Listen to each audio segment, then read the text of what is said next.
পেয়েছি বাইতুল মুকাদ্দাসের মধ্যে হযরতে আদম শফিউল্লাহ মনে মনে ধারণা করলেন আজকে মেরাজের রাত্রে ইমামতি মনে হয় আমি হযরতে আদম শফিউল্লাহ করব। হযরতে মুসা আলাইহিস সালাম মনে মনে ভাবতেছেন আমি মনে হয় আজকের এই মেরাজের রাত্রে এই বাইতুল মুকাদ্দাসের মধ্যে মনে হয় আমি মুসা কালিমুল্লাহ ইমামতি করব। হযরতে দাউদ খলিফাতুল্লাহ বলেন তিনি মনে মনে ধারণা করতেছেন আমার কণ্ঠস্বর সুন্দর, যে দাউদ খলিফাতুল্লাহর তিলাওয়াত শোনার জন্য সমুদ্রের মাছগুলো আপনার ভিড় করত। পড়েন না সুবহানাল্লাহ। হযরতে দাউদ খলিফাতুল্লাহ মনে মনে ভাবতেছেন আজকে মনে হয় এই মেরাজের রাত্রে বাইতুল মুকাদ্দাসে মনে হয় আমি ইমামতি করব।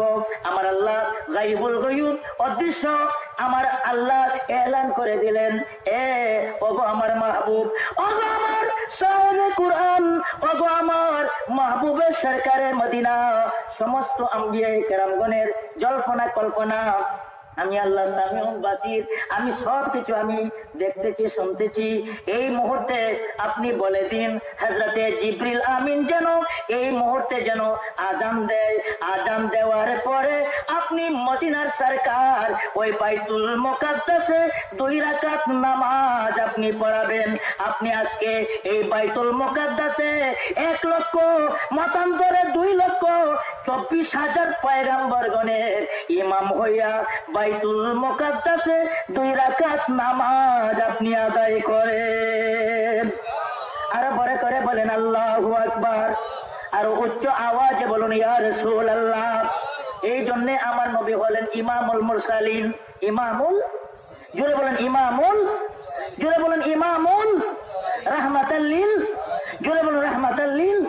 একটু মহব্বতে দুরূদ শরীফ পড়েন আল্লাহুম্মা সাল্লি আলা সাইয়্যিদিনা নবিয়ানা শাফিয়ানা মাওলানা মুহাম্মদ। আল্লাহুম্মা নবিয়ানা শাফিয়ানা قد جاءكم من الله نور বলে সূরা মায়েদায় ঘোষণা, যাতে পাকের নূর থেকে সৃজন নবী তাফসীর করে দেখো না। আল্লাহুম্মা সাল্লি জুড়ে নবিয়ানা শাফিয়ানা মুহাম্মদ। আল্লাহুম্মা নবিয়ানা শাফিয়ানা